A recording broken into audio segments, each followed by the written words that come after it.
when I was at my tail end, I would probably only work on a Wednesday. And because Wednesday was kind of coming down from Tuesday, but not yet Friday. And then I would have to type. And then I would have to kind of just figure out which things to put in my body so I could type maybe half hour. Yeah. Just to put, and it was never coherent. It was never good. Yeah. But I felt that energy. Yeah. And it sucked because I couldn't put it anywhere. And then I would be just like, okay, well, I need this perfect moment. And it never works that way. And sobriety at least taught me discipline, right? And respect for what I do. Right? Yeah. Ironically, for me, during my relapse, which I'm bad at time, but I think it was about 2 years to the last year actually living out here, and it got really gnarly. I didn't write shit. And I came out here I started getting fucked up again. I came out here, which is hilarious, to get healthy. Which if you're disciplined to get healthy here, I'm sure it's very possible. Right. But I came out here with the reemerging drug addiction and just like a loss of self and, self-love and care. And now I lost my train of thought. That's right. 2 years you didn't write. That's what I was going to say. And I came out here to get healthy and to finish a record. Didn't ever finish the record. And probably went a year without really writing. Maybe I wrote a couple of songs. Yeah. But I mean, by far the longest period that I've ever gone without, really with some sort of creative effort that I could do something with. What were you waiting for? Well, I think... What do you mean, what was I waiting for? Well, I mean, were you waiting to get sober or healthy, or were you waiting for inspiration at that point? Or could you even distinguish between what the craving was? I think because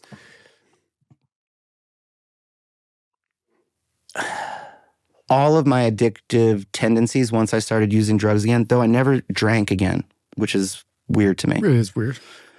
But everything else was just going haywire. So my cravings for connection with people in both my music, but also in my personal life was just unhinged. Maybe that says enough about that. Yeah. Spending, it got to a point, man, I was spending every day, I was walking down on Skid Row. Some of these guys were nice and they were just like, you shouldn't be down here. I was like, well, because I was trying to keep it a secret so much, maybe even like from myself, that doesn't make any sense. So I wasn't seeking out an actual like dealer. So I was just going down there and asking these guys where I could score, just like crazy shit. Right. And I think that there's also a part of me that I don't like getting hurt, but I like to be in dangerous scenarios or in places that maybe I don't exactly belong. Yeah. And so I lost I just lost the connection to everything that I deem to be divine, which is my creativity. Right. I couldn't sit here and look you in the eye. I couldn't look people in the eye anymore. No, I was terrible at it. Yeah. And I like to look people in the eye. The real authentic connection is really what is my drug of choice. That's why music is so fucking divinely powerful, is that it offers that. And so, for that last year, it was what was I looking for? What was I waiting for? I don't know. I just got myself into such a state that I couldn't stop. And then I moved back to Nashville, and the first thing I did, it was a really rough trip with one of my best friends who I just said, I'm going to move back to Nashville. You want to take a road trip with me? And he's a great artist and videographer, a brother to me. And didn't tell him that I was trying to wean myself off of all this shit. And we took this ride back. And this is a guy that before that I don't think I'd ever seen even get annoyed at me, which is rare. Truly loves me as I do him. And he just, throughout that trip, seemed angry, confused, frightened. I mean, it was like that. It was his look of when I dropped him off at the airport in Nashville when we finally got back. And he looked back at me as he was walking into the airport. And he just had this frightened look on his face. And because he thought you were a goner, basically. I don't know. But I drove home, I know you're not supposed to look at your phone while you're driving, but I had even bigger problems at that time. Yeah, of course. And I looked up treatment centers and wound up going to this place, Cumberland Heights, like probably a week later. Yeah. Not Cumberland Farms, though. Not Cumberland Farms, no. That would be weird. Yeah. Yeah. Cumberland Farms still exists, I think, back then. Do they really? I think there's still a couple of them. We have to do it. What if I went to Cumberland Farms to get sober? That would be great. Yeah, I would be really impressed if that happened. You get a couple packs of smokes, Camel Wides, and a Sprite. Camel Wides. Yeah. Where have they gone? In 6 years? No? 6 years. After that. How long did you go to treatment? Not long. I was in there for a week. Week? Yeah. And that was enough. They didn't recommend that, but so when I went in, nobody ever asked me how long. That's funny. I said, I have a big show in a week. And I do the show at the time. I did it every year in Nashville. And they said, well, I knew nothing about treatment. I didn't know. And I had no plans to be a program guy. Right. Probably like a lot of people that go in. I had no fucking clue what the deal was. Sure. And then the doctor finally saw me and he's like, well, you're not detoxing. You wound up doing what I would never recommend anybody do on their own, but you wound up doing by weaning it down on your own what I would have done for you here. Right. He said, in a week, if you feel like you should go, and my attitude, and I don't know if it was something that he had said or a friend had said, but you could stay in for a week, you could stay in for a year. It's really what you're going to do when you get out. Yeah. Not to say that the time spent in there doesn't prepare you more. I don't know that I would, if I had a friend or loved one and they're like, I've got a fucking drug problem or a drink problem, I think I'm going to go to rehab for a week. I don't think I would suggest that. But you say they go longer? What my best friend did when he dropped me off, and he's 26, 27 years sober, is do what they tell you to do. Yeah. That's what he did. Those were, and I was like, motherfucker. Right. I was so scared, dude. Did you keep your phone with you in treatment? No, you didn't. You couldn't have your phone. Okay. Well, yeah. So he said, do what they tell me to do. I had one counselor in there that took me aside, and she was like, I really want you to succeed, and I'm really worried that this isn't enough time in here for you. Mm-hmm. And I just made the decision I wanted to do this show. And I was going to go do 90 and 90 meetings.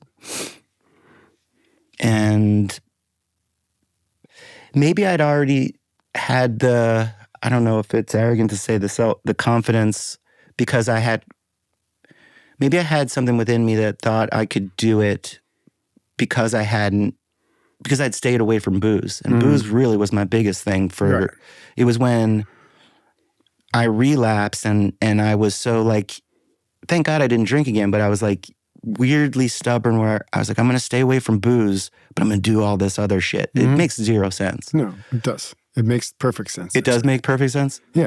No, I stopped. I went to treatment, got out of treatment, and I didn't go back to all the hard stuff. But what I did do is I started drinking cough syrup like it was beer. Yeah.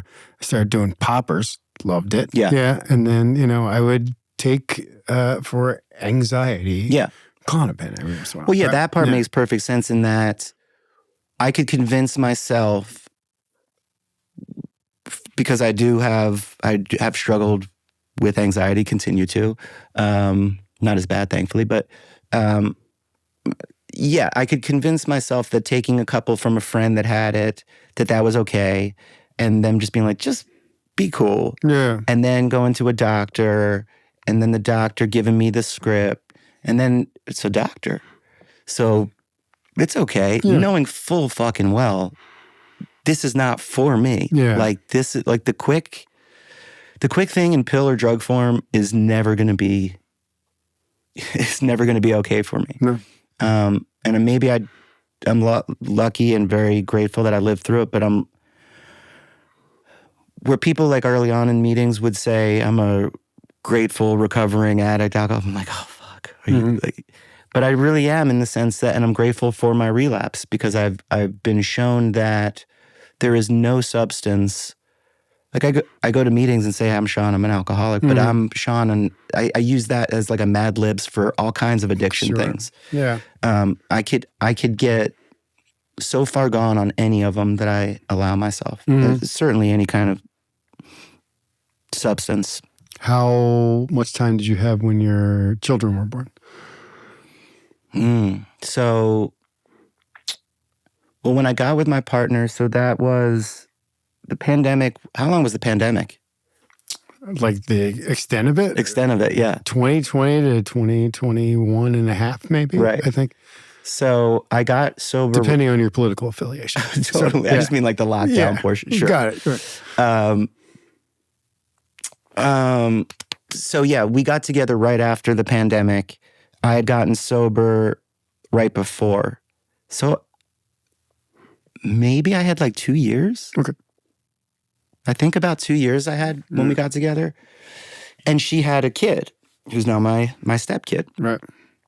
And so that was I was re-meeting because we had dated years before very briefly, but like re-meeting this woman who, and I think if anybody's watching this that has had this situation, when you're single and you meet a man or a woman with kids, like it's a different kind of a thing than the other kind of dating, at least that I had done, where it's like you're kind of in or you're out, and it's pretty. It got serious pretty quick, just because the stakes are high when there's kids involved. So that was something that I would not be able to show up for at least a little bit sober, and then, I mean, fucked up. Yeah. And then something that I don't know if we were recording when we were talking about this, never feeling totally at home. I share that. I feel that often. And so what my impulse is, if I feel that way sort of baseline anyway, and then say there's an argument or say things feel shaky, well, what's your impulse? If it's not to go and drink or do drugs, which it isn't thankfully at the moment, but it is to flee, to get the fuck out of there, to find where does feel like home. And that's been really challenging at times and really incredible to learn about this thing I had heard about, which is the expansiveness of love if you stay, and that there's an adventure in being still, because I've always been on the move. And it's still, I'm choosing to make it all sound pretty positive, but I will say, like, there's a side to it that is hard, right? That is like, wait, what am I doing? Now we're having, there's a kid, and now we're having a kid, and do we, there's all of these kind of like rushing, conflicting thoughts. But if I was using, I would never have been able to stick around for it. And it's been very revealing to a spiritual experience, I would say. No, it's, my now wife got pregnant about 2 months into when we were she did reconnecting again, and I was maybe 4.5 months sober. I think at that point we have a lot in common. Yeah. So, and then when my first son was born, I had 11 months, and then got a year. Had another daughter a year after that. Son 2020 during the pandemic, right? And my mother used to say this to me all the time, and this kind of gives you an insight into where she was. She's just like, oh, I really think that, your kids like saved your life. And I'm like, no, man, like my program and my recovery saved my life. That's the priority. Yeah. A lot of the times. If I don't have that, then I don't have them. Yeah. And I know that enough. And I do, 12-step, but I have like 3 therapists. I mean, I have, a pretty rigorous meditation practice, gratitude. Like I do a lot to kind of stay. Yeah. I mean, that's really it. For some of us, it takes a lot. It does.